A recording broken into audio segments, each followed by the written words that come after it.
Hello learners, I welcome you all to the last segment for the 11th lecture. Like I mentioned in the previous video, I wanted to particularly draw your attention to two resolutions of the United Nations. Since this resolution is very significant for our course, I wanted to have a separate segment for this. So what are those two resolutions? So basically after the 1973 oil crisis, the developing countries wanted a new international economic order. I had already mentioned in the last video that the whatever law that existed that was there to protect the foreign investor. So the developing countries wanted to establish a new international economic order, and two resolutions were passed in this regard. One was resolution number 3201 of 1974, which was on establishing new international economic order. So in short, we can refer to this NEO resolution, NIEO, right, new international economic order. And another resolution, resolution number 3281 of December 1974. So this resolution gave broader rights to the host state in order to say that the national code should be used for settling the disputes and all of that. So that is with regard to these two resolutions. So the second resolution is the it's actually a charter for the rights of charter for the economic rights and duties of state, CERDS. Right, so this was a charter, the resolution number 3281. So we had two instruments, and these two instruments sort of cemented the position of what Group of 77 wanted. That is, they wanted a change in the international economic order, and we could see that these two resolutions had cemented the position of Group of 77. In fact, if you look at NEO also addressed certain things with regard to impact of colonialism, terms of trade and technology transfer, financial assistance for the development, and reform in international monetary system, right. So all of these were addressed. Particularly, I want to highlight paragraph 4 of NEO. I mean, obviously we don't have the time to discuss all provisions, but in the context of NEO, I feel what is relevant for our present purpose of this course, International Investment Law and the Environment, look at paragraph 4, because paragraph 4 sort of lays down certain things what a country can do with respect to foreign investment. And I'm also going to only highlight those sub-paragraphs which are relevant for our discussion. So paragraph 4 of NEO states that the new international economic order should be founded on full respect for the following principles. And what are those principles? First one is sovereign equality of states, self-determination of all peoples. Then if we look at subparagraph T, it talks about the right of every country to adopt the economic and social system that it deems the most appropriate for its own development. Look at subparagraph E, that talks about full permanent sovereignty of every state over its natural resources and all economic activities. Look at subparagraph F, it talks about the rights of all states to restitution and full compensation for the exploitation and depletion of and damages to the natural resources and all other resources of those states, territories and people. And subparagraph G talks about regulation and supervision of the activities of transnational corporations. If we look at subparagraph H, it talks about the right of the developing countries and the people of territories under colonial and racial domination and foreign occupation to achieve their liberation and to regain effective control over their natural resources and economic activities.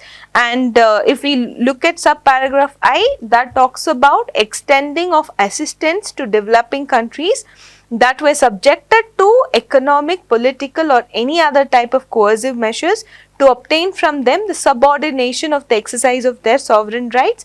Then if we look at subparagraph J, it talks about just and equitable relationship between the prices of raw materials, primary commodities, manufactured and semi-manufactured goods exported by developing countries and the prices of raw material, primary commodities, manufacturers and capital goods and equipments imported by them with the aim of bringing about sustained improvement in their unsatisfactory terms of trade, and the expansion of world economy.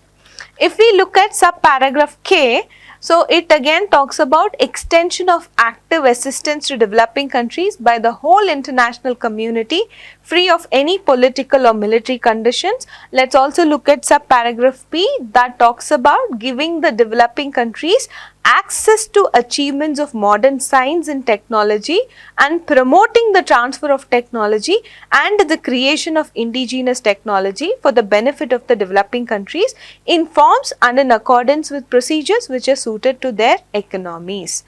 So what we see from this paragraph 4 of NEO is that this is much broader than the fight with regard to compensation. So here we see the propositions of developing countries in the context of a much broader context of regulating foreign investment got reflected in paragraph 4. In fact, if you look at paragraph 6 also says that this particular resolution will be an additional source of inspiration for the Charter of Economic Rights and Duties of the state as well. So then the Charter also talks about certain things in the context of regulating foreign investment. In fact, the Charter was actually passed with support from 120 countries, and 10 countries had abstained from voting, and 6 countries had voted against the resolution. So what are those 6 countries? We can easily take a guess. It was United States, it was United Kingdom, Denmark, Belgium and Luxembourg. So these 6 countries sort of voted against the resolution. West Germany, the 6 countries West Germany. So these 6 countries voted against the resolution, but otherwise it had an overwhelming majority for the adoption of this particular charter. So this particular charter also we could see, it spoke about the propositions of the developing countries itself. It stated that the developing country, the questions or with regard to the protection of foreign investment will be subject to local courts and unless otherwise and other means of other peaceful means have been agreed between the states and the relevant parties. So this is what is generally mentioned in such, but I also again want to highlight one particular provision in the charter itself. So that provision is Article 2 of the charter. So Article 2 of the charter states that every state has and shall freely exercise full permanent sovereignty, including possession, use and disposal over all its wealth, natural resource and economic activities. Then Article 2 further states that every state has a right to regulate and exercise authority over foreign investment within its national jurisdiction in accordance with its laws and regulations and in conformity with its national objectives and priorities. And it also states that the state shall not be compelled to grant any preferential treatment to foreign investment. So Article 2 further states that to regulate and supervise the activities of transnational corporation within its national jurisdiction and take measures to ensure that such activities comply with its laws, rules and regulations and conform with its economic and social policies, and that the transnational corporation should not intervene in the internal affairs of a host state. And it also states that every state should, with full regard for its sovereign rights, cooperate with other states in the exercise of the rights set forth in this. And then the Article 2 further states that to nationalize, expropriate or transfer ownership of foreign property, in which case appropriate compensation should be paid by the state, adopting such measures taking into account its relevant laws and regulations and all circumstances that the state considers pertinent. So in any case, if there is any question of compensation that amounts to a controversy, then it shall be settled under the domestic laws of the nationalizing state or by its tribunals, unless it is freely and mutually agreed by all states concerned that other peaceful means be sought on the basis of the sovereign equality of states and in accordance with the principle of free choice of means. So here also we can see that the charter has invoked the Calvo Doctrine and has given preference to national jurisdiction. Also, the charter says that the states are free to agree on any dispute resolution method. But then we do see that some sort of a Calvo Doctrine approach has been taken by the charter. But the charter is also I want to highlight one other provision of the charter, Article 30, because whatever we had discussed was only in the context of protection of foreign investment, the fight between the capital exporting countries and capital importing countries. But I want to highlight Article 30 of the charter because that is relevant for the broader theme of the course, which is international investment law and the environment. So let us take a look at Article 30.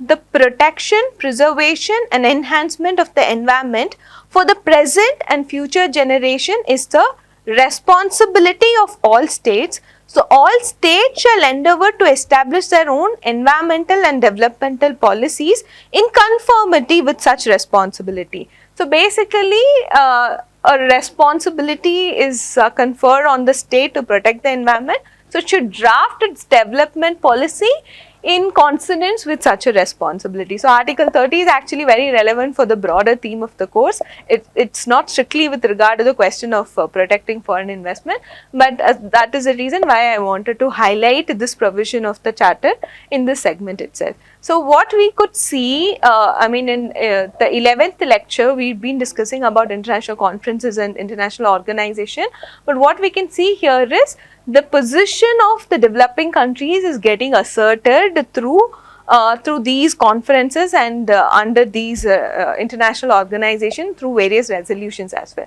So, this is how it got cemented.